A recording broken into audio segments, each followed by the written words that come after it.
babayaran niya ako. Basta, magpapagalaw lang daw ako sa kanya. At gagawin ko lahat ng gusto niya.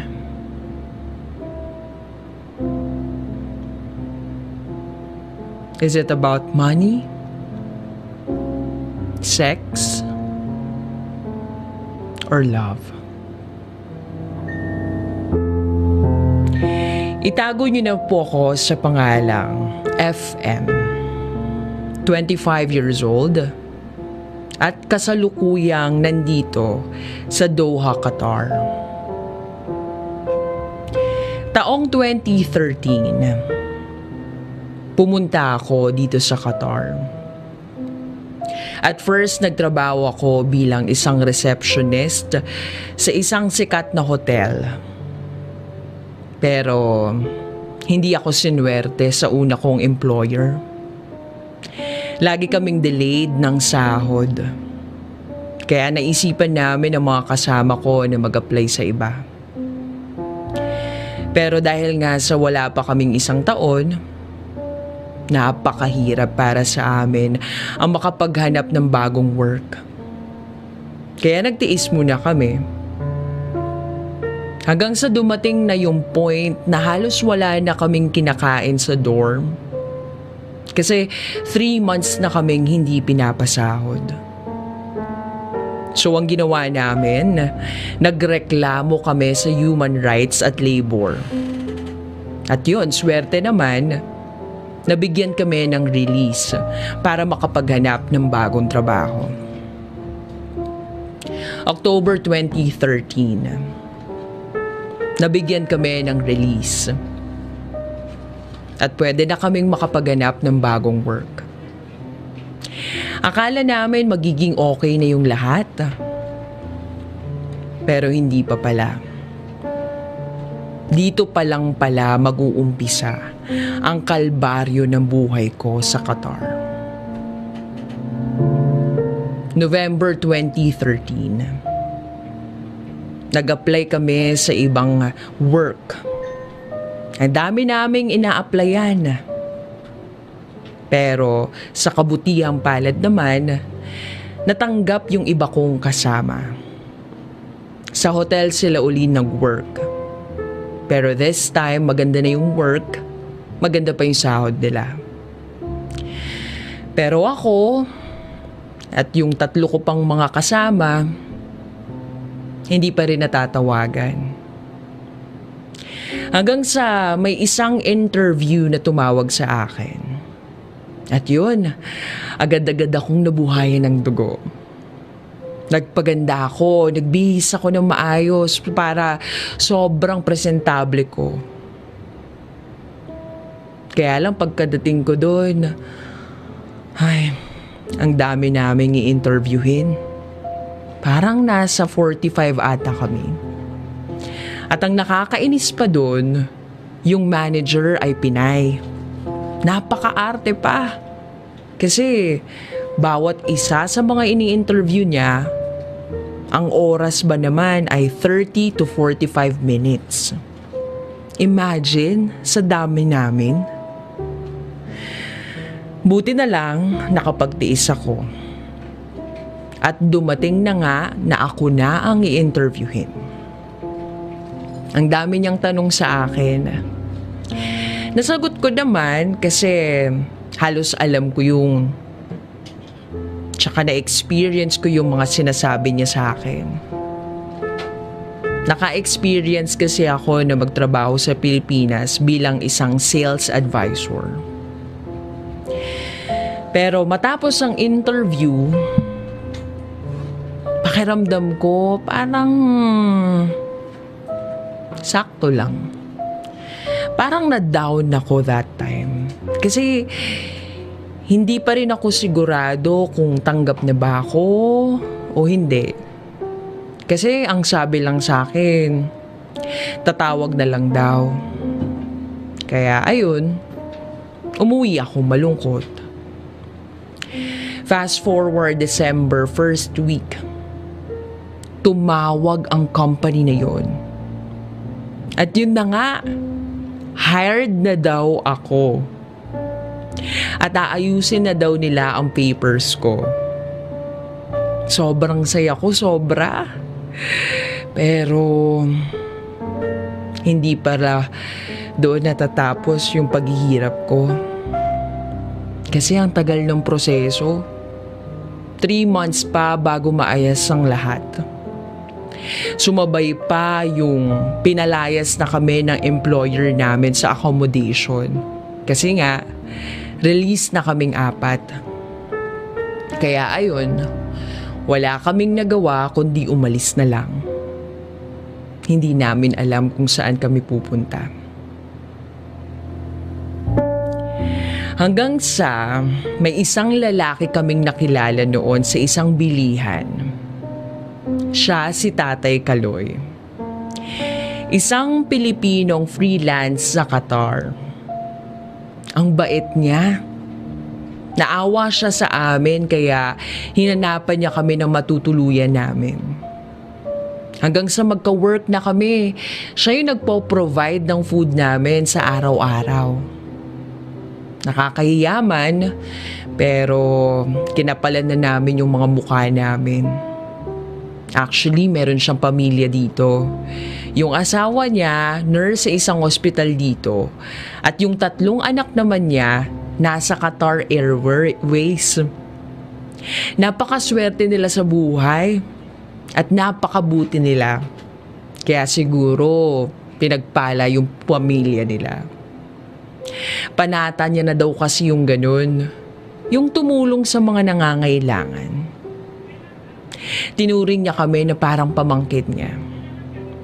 Naisip ko nga ang swerte namin kasi kahit papaano may taong tumutulong sa amin. Hanggang ngayon na nga, isa-isa nang nakapasok sa work yung mga kasama ko. 3 na lang kami noon. And then, isang araw, si tatay nag-aya.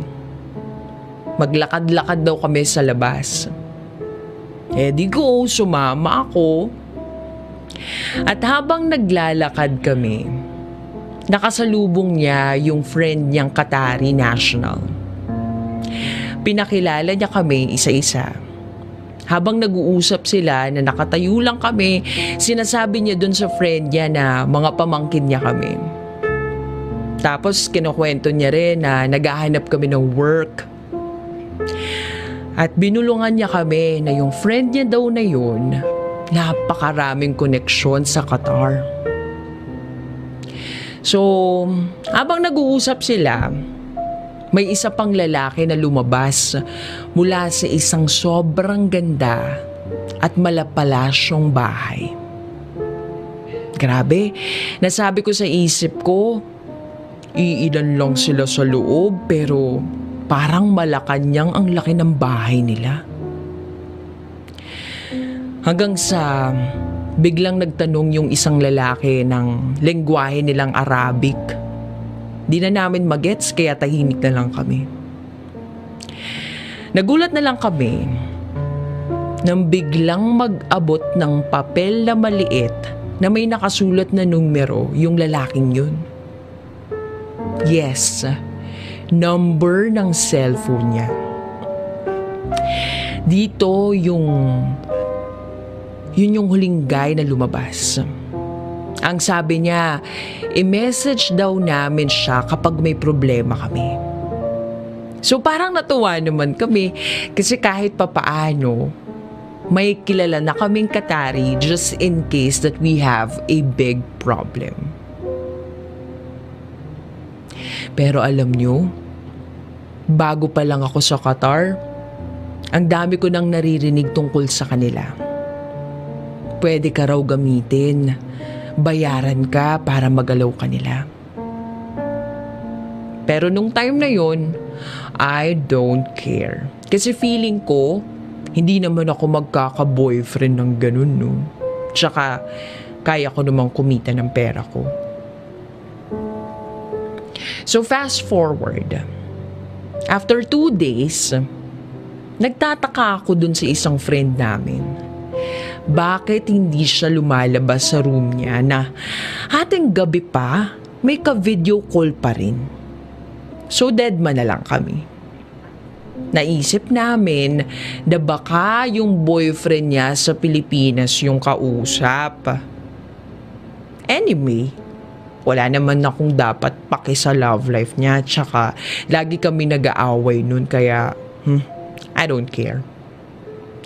Hanggang sa isang gabi, nag-ayos siya. Lalabas daw siya.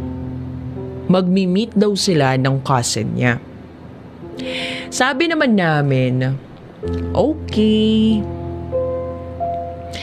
Kasi alam naman namin na may pinsan talaga siya dito. Kaya hindi na kami nagtaka. Pero wala pang 30 minutes, bumalik na siya. At doon niya inamin sa amin na may minute siyang tao at yun yung guy na tawagin na lang natin sa pangalang Fernando. Nabigla kami. At syempre tinanong namin siya kung bakit siya nakipagkita. Ang sabi niya, para naman daw sa amin. Para daw sana pambayad sa bahay.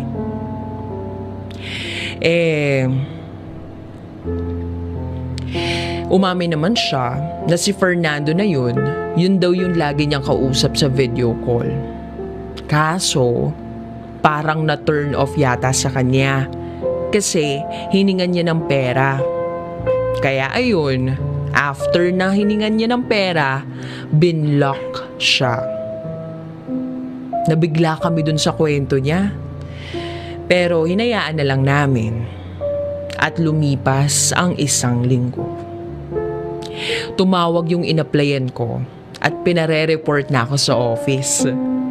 O diba? Nakakatuwa kasi malapit na akong makapasok at makakabayad na ako sa wakas ng mga utang ko. Paglabas ko ng bahay, naglakad na ako diretso kagad para maghanap ng taxi. Pero may isang lalaki na naka-shades na lumabas sa isang malaking gate. Pero hindi ko siya pinansin. At bigla na lang siyang nagsalita ng, "Hi, how are you? Where will you go?" So napatingin ako sa kanya. Nakataas yung kilay ko. Kahit ba nakatari siya, bakit niya ako kakausapin? Inulit niya uli. Where will you go?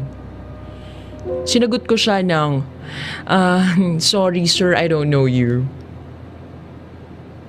Tapos sumagot siya ng, where will you go? I will drop you. Come. Sa isip-isip ko, haba, sira ulo to ah. Ano akala mo sa akin, prostitute? Ay, kaya sabi ko, sorry, no. Why? Sabi niya. Sabi ko, I don't know you. And then, sabi niya, okay, kalas. Sabay baba ng salamin ng sasakyan niya. Kalas means tapos o kaya okay na. Medyo nakasimangot siya noon tapos biglang umatras ng patalikod yung sasakyan niya. Pero naglakad na lang din ako, dire-diretso. Walang tao noon. Dalawa lang kami doon sa lugar na yun. Akala ko okay na. Pero may huminto bigla sa harap ko na sasakyan at binaba yung salamin uli. Pagkakita ko siya na naman. Sabay sabi niya, "Are you sure you don't remember me?" Sabi ko, "No." Sumagot siya ng, "Really?" "Yes," sabi ko uli. And then, sinabi niya at nag-explain siya sa akin na siya yung guy na nagbigay ng number sa amin.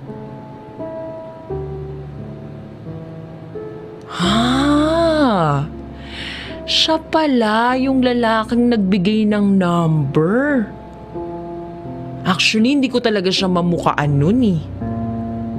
Kasi nung time na yun, gabi na. At hindi naman niya sa akin inabot yung papel na merong number niya. At lalong hindi naman ako interesado sa kanya. Kaya hindi ko siya naisip. Nasabi ko na lang na, okay, I remember now. Sabay ngumiti siya. At sinabi niya uli na, where will you go? Sinagot ko na lang siya na papunta nga ako ng office para mag-report. So sinabi niya sa akin na sumakay na lang daw ako at ihahatid niya ako. Ayoko. Ayoko kasi natatakot ako, baka kung saan niya ako dalhin. At pangalawa, natatakot din ako. Kasi baka mamaya may makakita sa akin na sumakay ako sa isang sasakyan at isang katari pa yung kasama ko. Pero dahil mapilit siya, sumakay na lang din ako. Pero nandun pa rin yung kaba at takot ko. So habang nasa loob na kami ng sasakyan niya, tahimik lang akong tinitingnan siya sa mirror. At nasabi ko talaga, ay shit, ang pogi naman nito. At sobrang bango pa. Sobrang pogi niya talaga. Walang sinabi yung artistang mga lalaki dito sa atin sa Pilipinas. Pero in my opinion lang yun yung mga Qatari national talaga ang popogi nila. And then, sa katahimikan namin, bigla akong nagulat sa tanong niya na bakit daw hindi ako yung nag-chat sa kanya. Sabi ko, why? I don't have your number. Sabi ko naman, sa kasama mo naman inabot. Tapos sabi niya sa akin, akala niya daw, ako yung kachat niya, hindi pala. And then sabi ko, hindi ko alam. Bigla niya na lang sinabi sa akin na, okay, give me your number.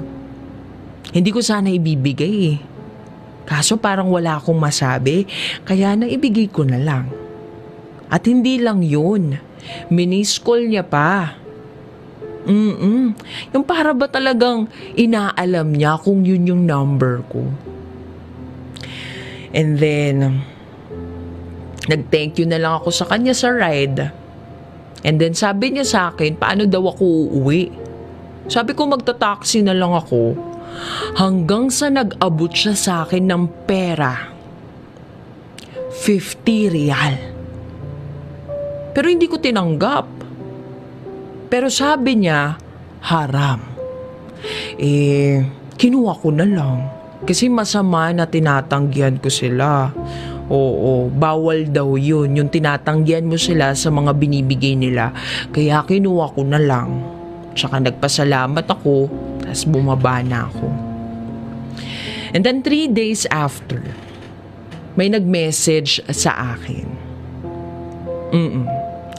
Hi.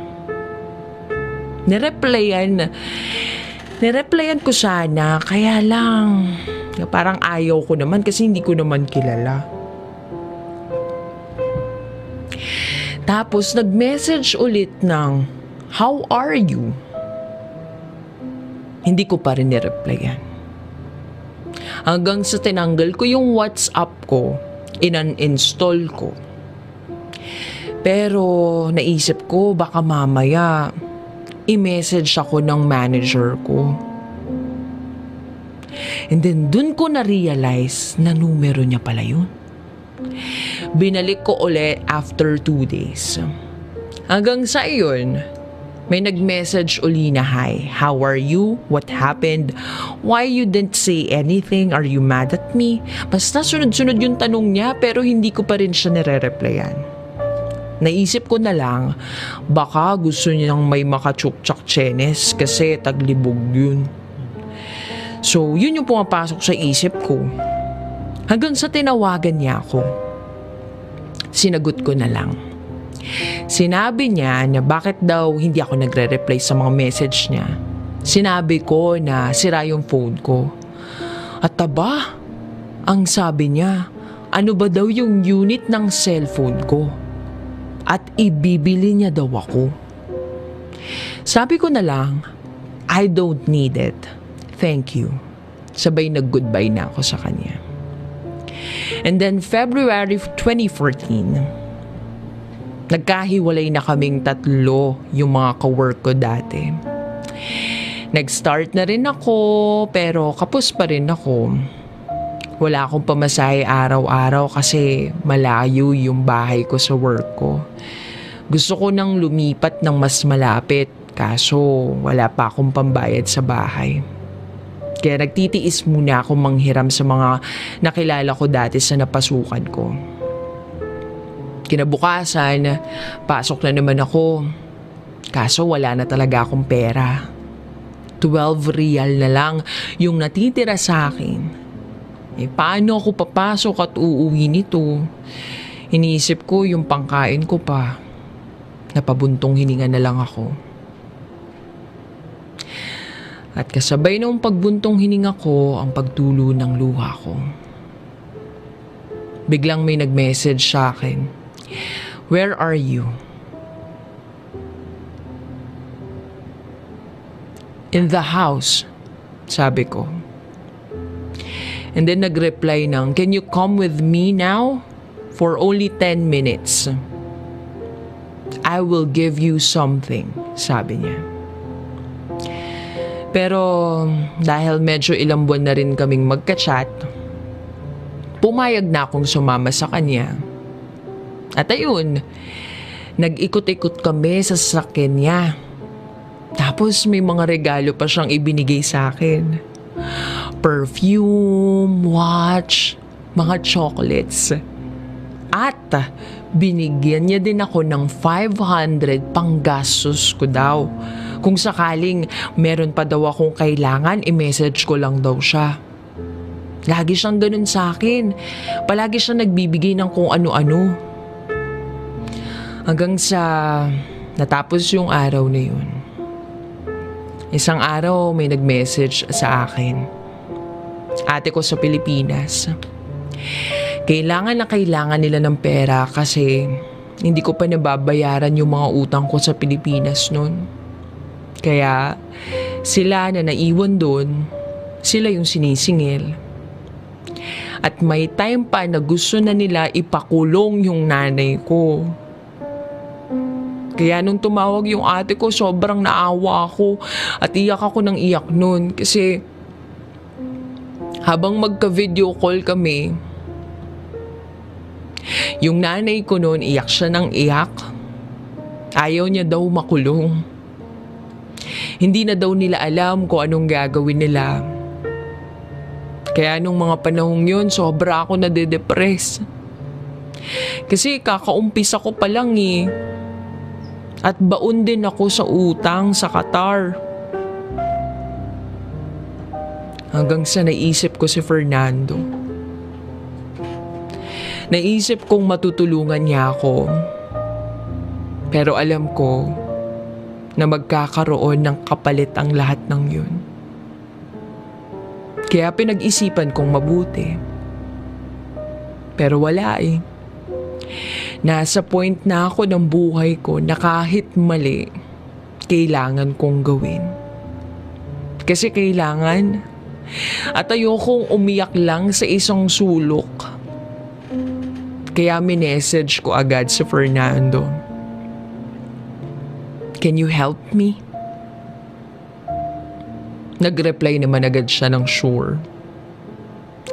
At doon ko sinabi sa kanya na kailangan ko ng malaking pera. Hindi siya kaagad nag-reply. Nag-message ako ulit. Don't worry. I will do whatever you want. Nag-reply siya ng how much you need. At doon ko sinabi na kailangan ko ng 7,000 Qatari Riyal. Or kung sa Pilipinas, 100,000 pesos. Ang reply niya lang ay why. Sabi ko basta kailangan. Hanggang sa nag-reply siya ng okay. Kinagabihan nagkita kami sa loob ng sasakyan niya. Nag-usap kami. Tinanong niya ako kung saan ko daw gagamitin yung pera. At sinabi ko na ipapadala ko sa Pilipinas. Sumagot lang siya ng okay. Habang nagdadrive siya, tinanong ko siya kung saan kami pupunta. At ang sabi niya, sa bahay daw nila. At bigla akong What? No, I don't like. Sabi ko, natatakot ako kasi baka kung ano yung gawin niya sa akin. Isa pa, nandun yung pamilya niya at saka yung asawa niya. Sira ulo ba siya, naisip ko. Tapos bigla niyang sinabi sa akin na wag daw akong mag-alala kasi yung pamilya niya naka-out of the country. 1 week daw sila doon, kaya walang tao sa bahay nila. Kasambahay lang daw. Natatakot pa rin ako kasi baka may CCTV doon. Basta kung ano-ano yung nasa isip ko, baka gahasain ako o patayin ako. Kaya nagdasal na lang ako. Hanggang sa bigla na lang siyang huminto. Pagtingin ko sa labas ng bintana, napapalibutan ng malalaki at malapalasyong bahay ang paligid ko. Biglang may lumabas na lalaki sa isang malaking bahay. Parang Qatari din. Kapitbahay niya. Madali mang sasakyan niya kaya hindi ako nakita nung lalaki. Lumabas siya saglit at sinabi niya may i-check lang daw siya after 5 minutes. So, tumingin-tingin ako sa paligid. Hanggang siya, bumalik na siya. At sinabi niya na sa akin na, calm. Bumaba na rin ako, dahan-dahan kaming naglakad, paakyat sa itaas. Kasi baka nandoon yung katulong nila. Tinanggal ko yung tsinelas ko para hindi maingay. At naglakad ako ng mabilis, paakyat sa taas. Namangha ako. Sobrang ganda. Ang yaman nila. Yung bahay nila parang palasyo. At yung TV nila para kang nasa sinehan. At yun na nga, nakaakit na kami. Yung room niya. Nandun na kami. Siya lang daw mag-isang natutulog doon. Kasi yung asawa niya may sarili ding room. Ayaw daw siyang katabing matulog kasi naghihilik siya. And by the way, he is 42 years old. Hanggang sa yun na nga. Nung nandun na kami sa room niya, niyakap niya ako at hinalikan niya ako. Hanggang sa inihiga niya ako sa kama niya. At yun na nga, may nangyari sa amin. Parang gusto kong sumigaw. Ang sakit-sakit sa akin pero siya parang enjoy na enjoy. Pagkatapos nun, hindi kami nagtagal, nagbihis kami agad. At hirap na hirap akong lumakad kasi sobrang sakit talaga. Niyakap niya ako at hinalikan, sabay sabi niya, "Thank you, I'm happy." Hinatid niya ako pauwi at hawak-hawak ko na yung pera.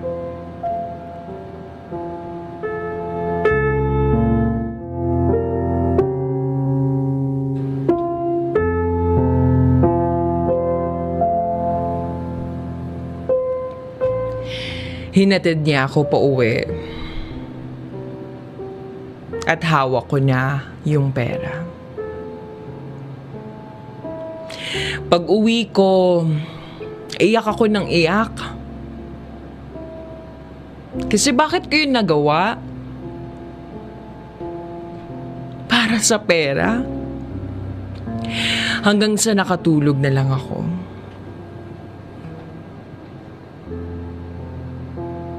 Kinaumagahan, may message siya. Oh. It was your first time. I'm shocked.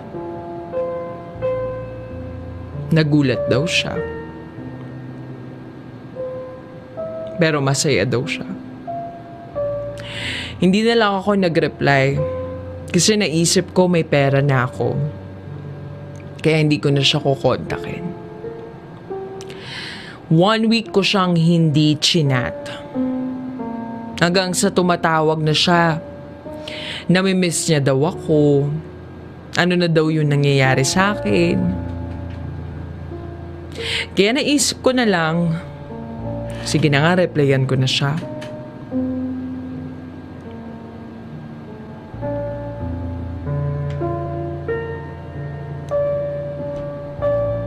Sabi ko, gagawin ko lahat ng gusto mo. Pero babayaran mo.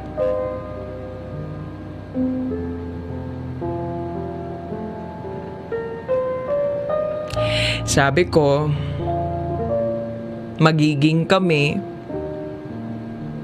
pero walang love. Sabi niya, okay. Yun ang napagkasunduan namin.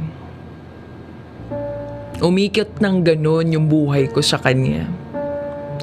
May mangyayari sa amin, pero babayaran niya ako.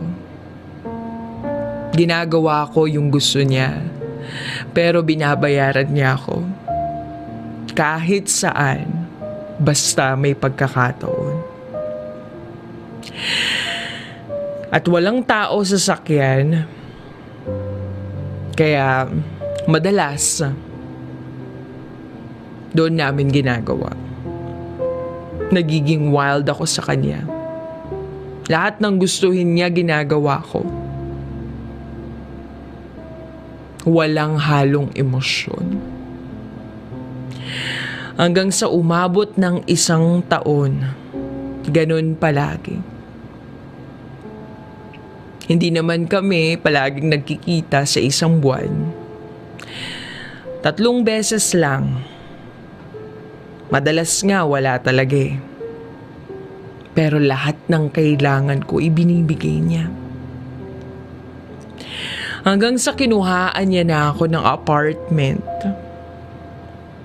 Kasi daw para nabibisita niya ako. Parang kondo yung bahay na kinuha niya sa akin. Kompleto ako lahat sa gamit. Gusto niya rin ako mag-aral ng driving pero tumanggi ako. Kasi ayokong may makaalam na may boyfriend akong kataring. At magtataka ang mga kasama ko kasi hindi naman ganun kalaki ang salary ko para magkasasakyan. Kontento na ako na nagsiservice ako araw-araw. So dahil binigyan niya na ako ng apartment na parang condo type, doon namin ginagawa ang hindi dapat namin ginagawa. Walang love. Wala kaming pakialam sa isa't isa. Basta magpaparao siya sa akin at babayaran niya ako. Nasasatisfy ko naman siya. Alam ko kasi na nakakailan din siya sa akin. After naman nun, aalis na naman siya. Ganun lagi yung senaryo namin. And then one day, pumunta siya sa apartment ko. dating gawin. At habang magkatabi kami, after may mangyari sa amin, meron siyang pinakitang picture ng babae sa akin. Tinanong niya ako kung maganda ba daw yun. At sabi ko, oo naman. Sabay tumalikod ako. Kasi gusto ko nang matulog. And then bigla niya akong niyakap. At sinabi niya na hindi ba daw ako nagsiselos in English. Agad akong sumagot ng, of course not. No love between us. Kaya kung gusto mo ng iba, it's up to you. And then, bigla niyang sinabi na ayaw niya daw ng iba. Sa isip-isip ko, manloloko. Hindi niya ako maluloko, no? Isa rin siya sa mga manggagamit na lalaki dito sa Qatar. Lalo na at marami siyang pera. Hindi ako tanga para maloko niya yung isip ko. So tumagal ng 5 taon na ganun kami. May nangyayari sa amin, pagkatapos binibigyan niya ako ng pera. Pero walang love. Nasanay na ako hanggang sa May 2018. Pumunta siya sa apartment ko. Sabi niya, 1 week daw siyang palaging mag-i-stay sa akin. Kasi naka-out of the country na naman yung family niya.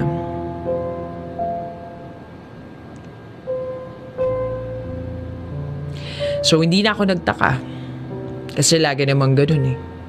Pag umaalis yung pamilya niya, sa akin siya pumupunta. But this time, seryoso. 1 week siyang nasa bahay. Ganun at ganun pa rin yung ginagawa namin. Pero this time, iba na yung yakap, halik at haplos niya sa akin. Parang may mali. Pero hindi ko pinansin. Hanggang sa isang beses, may nangyari uli sa amin. Bigla siyang nagsabi ng, I love you, FM. I can't live without you. Nagulat ako. At biglang nawala sa focus yung isip ko. Pero hinayaan ko na lang. Kinabukasan, papasok na ako sa work. At sinabi niyang ihahatid niya ako. So sabi ko, ano kaya nakain nito? So hinatid niya ako. Pero doon kami dumaan sa likod kasi ayaw niya nga may makakita sa amin. Pero 4 days na siya sa akin. Pero feeling ko hindi siya nabobore kasi hindi siya umaalis. Aalis lang siya kapag pumapasok na din ako sa work. And usually kasi yung mga Arabo, ayaw nilang nag-i-stay sa bahay lang. Alam ko yun kasi 4 na taon na ako dito sa Qatar. Kahit magkasama nga lang sila, nagtatawagan sila. So, sinusundo niya rin ako. Kinaumagahan, maaga ako umalis kasi may inventory kami. Hindi na ako nagpaalam kasi sanay naman akong hindi ginagawa yun. At isa pa, walang love sa amin at walang pakialamanan. Kaya hindi ako nag-message. 3 p.m. nag-message siya. Anong oras daw ang uwi ko? Hindi ko siya nireplyan. Sinin ko lang yung message niya. Pero bigla siyang nag-message ulit. Di pa din ako nag-reply. Ayoko siyang replyan. Naisip ko nga, grabe, hindi ba siya makapaghintay? So, 11:50. Napa-out pa lang ako nun. Tawag siya ng tawag, hindi ko sinasagot kasi ayoko ngang marinig ng mga kasama ko kung sino yung kausap ko. At isa pa, gumagawa pa kami ng closing report. Hanggang sa napansin na ng manager ko na tunog ng tunog yung cellphone ko. Kaya sinabi niya na baka yung car lift mo na yan. Sige na, mauna ka na. At yun na nga, nagpaalam na ako sa kanila. Paglabas ko ng shop, sinagot ko yung tawag niya. At doon ko narinig na sumigaw siya sa phone. First time kong marinig yun in 5 years namin na halos nagkakasama kami. Sabi ko, why? Sabi niya, nasa gate 3 daw siya noon at doon na ako dumaan. Aba, sinundo niya pala ako. Pagsakay ko, nagagalit siya. Kinakampay niya yung kamay niya at pailing-iling pa yung ulo niya. Bigla siyang nagtanong kung sino yung kasama ko. Sabi ko, manager ko. Tapos tumahimik na siya. Napadaan kami sa isang restaurant. Pero take out yung ginawa namin kasi hindi naman kami pwedeng makitang magkasamang kumakain. At isa pa, hindi ako nakaabaya. Kaya take out na lang. Pag uwi ng bahay, nagtanggal ako ng jacket at nakita niya yung suot ko. Bigla siyang nagsalita ng, bakit daw ganun yung suot ko? Huwag daw ako magsusuot ng ganun. Aba, biglang nagpantig yung tenga ko. At sinabi ko sa kanya na wala kang pakialam sa mga isusuot ko. Pero bigla niya akong hinawakan sa balikat at sinabing, I said, don't wear like that again. Bigla ako natahimik. Kumain na lang kami, naligo, and ginawa na naman namin yung bagay na hindi namin dapat ginagawa.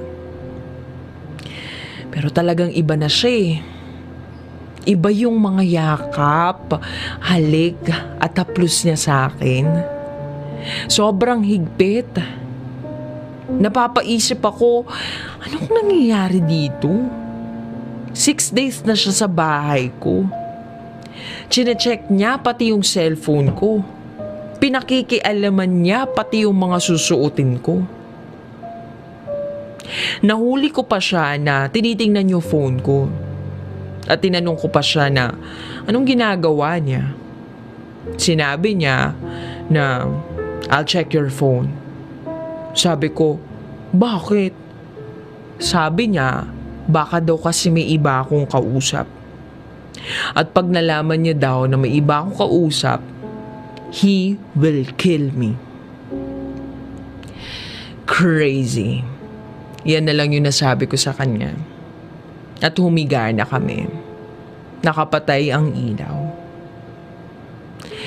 And then, habang nakatalikod ako sa kanya, yumakap siya sa akin at bumulong ng, do you love me? At agad kong sinagot ng no. Hindi na siya nagsalita nun. After kong sabihin sa kanya yun, tinanggal niya din yung pagkakayakap niya sa akin. Sabay tumalikod na rin siya. Pero sa totoo lang, hindi ako sigurado eh. Hindi ako sigurado sa sagot ko.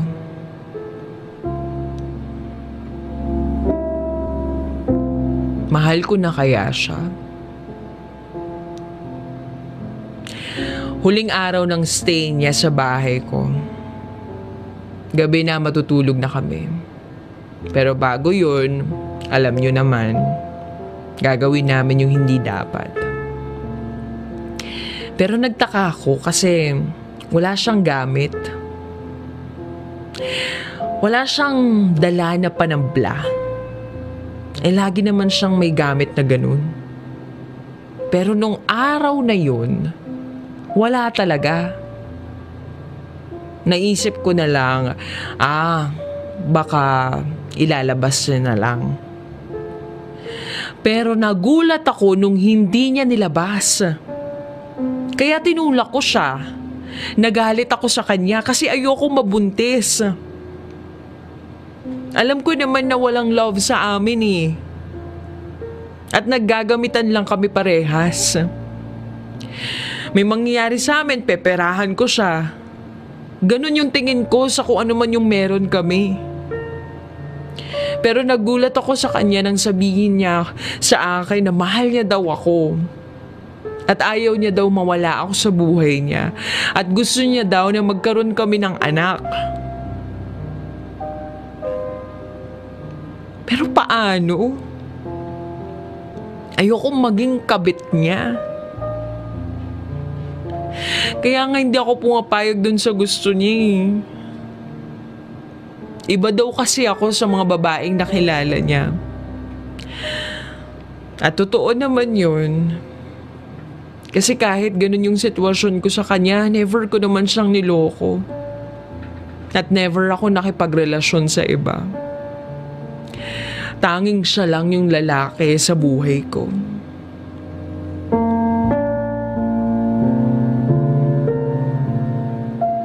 Naguguluhan na ako. Hindi ko alam kung itutuloy ko pa ba o kailangan ko nang tumigil sa kasunduan namin. Sinubukan ko naman na din na makipag-iwalay sa kanya. Pero ayaw niya talaga eh. Sinasabi niya pa na pupunta siya sa shop kapag ginawa ko yun. Kapag nagawa akong makipaghiwalay sa kanya. Alam ko sa sarili ko na mahal ko na siya. Una pa lang niyang makuha ako. Kaso ayokong masaktan. Kaya in denial ako sa nararamdaman ko para sa kanya. Kasi alam ko naman na hindi naman talaga kami pwede. Sa ngayon, ganun pa rin kami. 2 buwan na po akong hindi dinaratnan. Pero hindi ko pa nasasabi sa kanya. Naguguluhan na talaga ako. Sana po ay matulungan ninyo ako.